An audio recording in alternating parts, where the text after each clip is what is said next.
Oi amigos, tudo bom? Bom, se você tá aqui pela primeira vez, não esquece, deixa seu like, se inscreve no canal, vem fazer parte da família Imparcialmente Santista. E se você está vendo esse belíssimo casaco, esse e várias outras coisas, vocês encontram na Centauro com o meu cupom IMPSantista e MP Santista, vocês têm 10% de desconto. Você sabe, eu sei, todos nós sabemos, e se você não entendeu, tá aqui na descrição. Cara, eu tô muito feliz com essa partida, assim. O jogo foi bom? Não. Veria de novo? Talvez não. Na verdade, veria de novo? Com certeza não. Mas foi um jogo muito interessante do Santos, assim. Muitos aspectos pra gente comentar. Eu acho que, novamente, é um jogo, é uma vitória dentro ali que a gente pode dar pro Orlando, né? Tem vários erros que são do Orlando e tem vitórias também que são do técnico. Eu acho que não foi um Ângelo que jogou de maneira sobrenatural, levou o placar nas costas. Foi um jogo extremamente coletivo. Como eu falei, o primeiro tempo foi muito ruim. Não dá pra gente não falar de arbitragem, tá? Porque assim, não é porque é uma vitória que a gente vai simplesmente esquecer. Foi um Santos que sofreu na mão da arbitragem, uma arbitragem talvez muito leve, uma arbitragem muito... relevou coisas demais ali do Bragantino. Um Bragantino extremamente agressivo, né? Um Red Bull jogando com falta, um time muito faltoso, né? O Bragantino, pelo menos...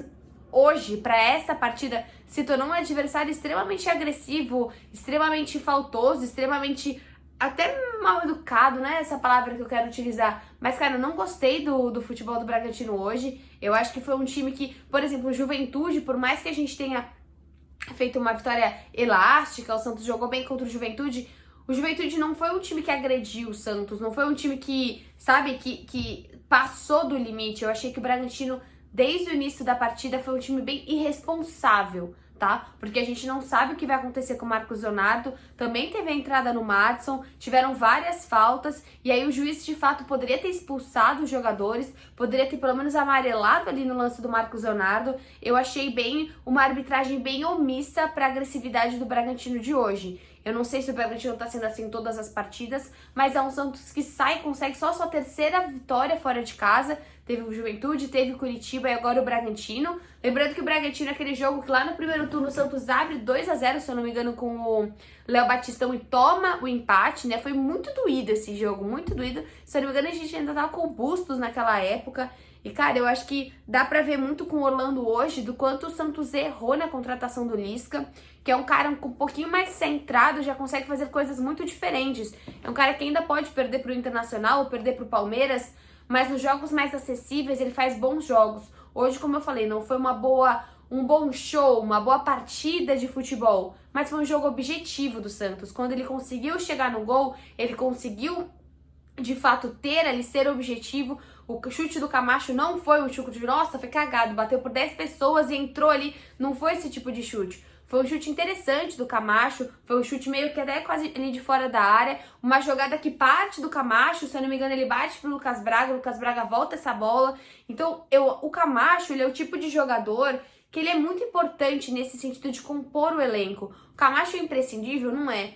Mas ele é um cara que ele compõe esse elenco juntamente com, por muitos momentos, por exemplo, com o próprio Felipe Jonathan, com o próprio Luiz Felipe. Cara, a gente não fala do Luiz Felipe, mas a gente precisa falar do Luiz Felipe. Por mais que ele dê uma escorregadinha hoje, que quase deu ruim, mas são jogadores que jogam com uma pressão absurda da torcida. Felipe Jonathan, Luiz Felipe, na época que a gente tinha o Giamota, o Vitor Ferraz, toda essa geração do quase que a gente conhece, mas principalmente Felipe Jonathan e Luiz Felipe são jogadores que jogam com a torcida contra eles por muito tempo, né?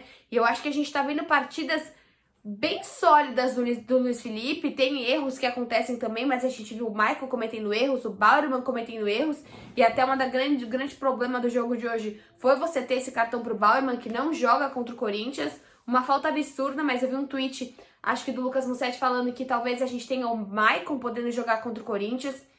De uma forma geral, eu acho que é um Santos que tá conseguindo encontrar na base alguns refugos, né? Alguns refugos, eu não sei nem se essa palavra existe.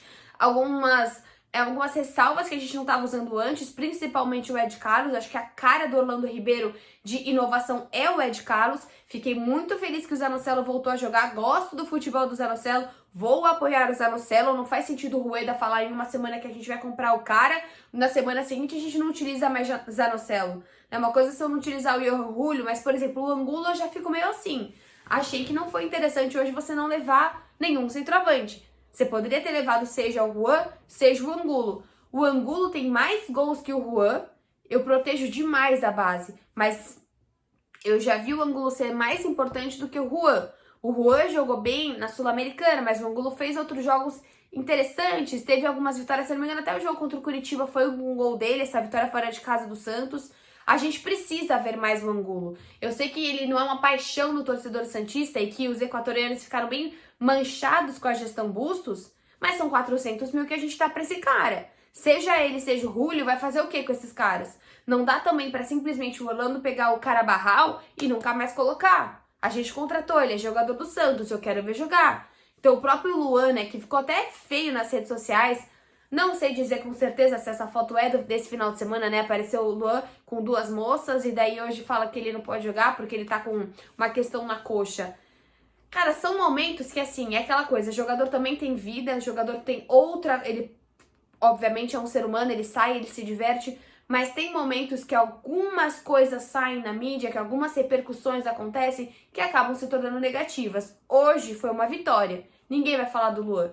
Mas se hoje tivesse sido uma derrota, uma coisa feia contra o Bragantino, que é um time que o Santos normalmente não joga tão bem, ia pesar na conta do Luan.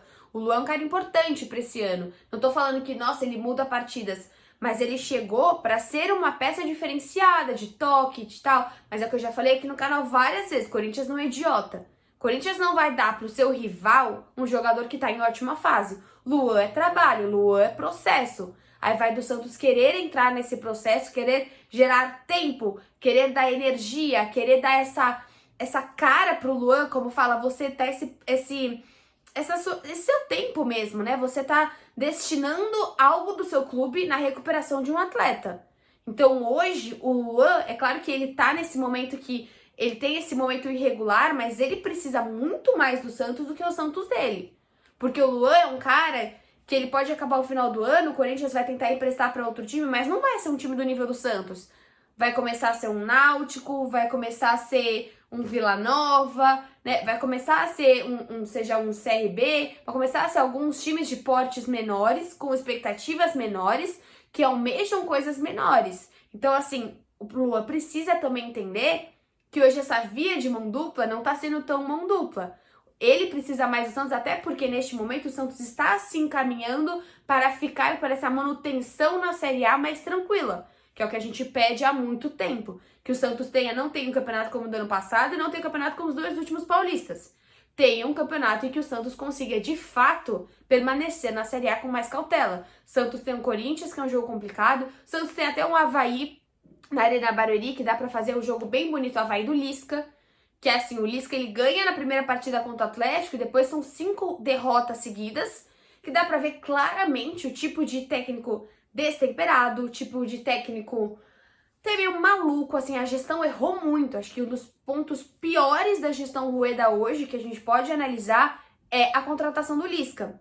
E até é interessante isso, porque o Lucas Musetti, ele coloca exatamente isso no tweet dele hoje, durante a partida. Ele fala assim, hoje a arbitragem foi tão ruim que seria um jogo perfeito pro Santos, pro diretor de futebol do Santos falar sobre isso. Pena que o Santos não tem um diretor de futebol. Então precisa reformular essas bases, porque hoje no Santos você enxerga pouquíssimos culpados, né? Você vai ter o técnico, você vai ter o presidente e você tem uma lacuna entre tudo isso. Você tem uma lacuna de decisões. Você tem, na verdade, um vácuo, um breu de decisões dentro desse Santos. Então, cara, eu acho que o Santos, ok, você consegue terminar esse ano com mais cautela, com a manutenção do Orlando, talvez até sem diretor de futebol, mas você precisa se reorganizar para 2023. O Santos pode ganhar todos os próximos jogos. O Santos ainda precisa de um meio de campo, o Santos ainda precisa olhar para suas laterais, o que tá acontecendo com o Lucas Pires? Mantém, não mantém? Vai renovar com o Madison? Vai ficar só com o Natan? O que o Santos vai propor para 2023? Porque a gente não pode, mais uma vez, passar um vexame que foi os últimos 2 paulistas. Cara, eu acho que olhando de trás pra frente, né? João Paulo fez uma partida tranquila, nada muito a declarar. Teve até uma hora agora no finalzinho que o jogo começou a ficar um pouco mais quente, que o João Paulo teve que dominar uma bola, sair um pouquinho com ela. Achei que o Bauerman e o Luiz Felipe conseguiram tirar várias bolas importantes. Não aconteceram furadas nas zagas, eles conseguiram tirar essas bolas. A partida dos laterais também foram partidas regulares. Hoje a gente não teve ninguém se destacando negativamente nem positivamente. Não acho que foi um jogo extraordinário de ninguém e nem um jogo terrível de ninguém. O meio do campo extremamente defensivo, buscando uma vitória fora de casa, né? Mas você tem um meio de campo que você pode dizer que ele é defensivo por ter esses 4 volantes, mas tanto o Zanocelo como o Camacho são jogadores que propõem um ataque. O próprio Rodrigo Fernandes é um volante que ele propõe demais a dar esse primeiro toque. Então é um Santos que joga novamente com o Ed Carlos, precisa realmente dar uma sequência para esse jogador. E ali no ataque você tem a entrada do Barbosa, que para mim não mexe tanto com esse Santos, mas um Ângelo jogando muito bem. E eu estava também gostando da partida do Braga. Hoje é um Santos que ele consegue ter esse time mediano, mas que coletivamente... Hoje não foi um jogo bonito, mas foi um jogo objetivo, foi um jogo honesto do Santos. A próxima partida vai ser ainda mais difícil, vamos ver o que vai acontecer esse meio de semana, né? Espero aí que a gente tenha um Corinthians derrotado na Copa do Brasil, porque isso mudaria bastante o ânimo corintiano para enfrentar o Santos, porque também depois a gente pega o próprio Flamengo, né? Que aí depois dessa partida ainda tem aí a final da Libertadores, e quanto é mais triste esses times estão, é muito melhor pro Santos e pior para eles. De forma geral, eu gostei, fiquei muito feliz com o gol do Ângelo, importantíssimo gol, até do Sandri, né, que bate a bola mesmo sem estar valendo. Um Santos também que, mesmo com todas essas questões de arbitragem, não perdeu a cabeça em momento algum. Tem uma outra falta ali pertinho da área, mas é um Santos que não entra no embalo agressivo do Red Bull. E isso é extremamente importante pra gente notar que é um Santos que não é mais aquele Santos do início do campeonato, oh meu Deus, arbitragem contra mim, ó, tá todo mundo contra mim. Não, é um Santos um pouco mais maduro. E ver maturidade nesse time realmente é gratificante, realmente é algo que dá confiança aí pra sequência do ano. E é isso. Vejo vocês nos próximos vídeos. Tchau!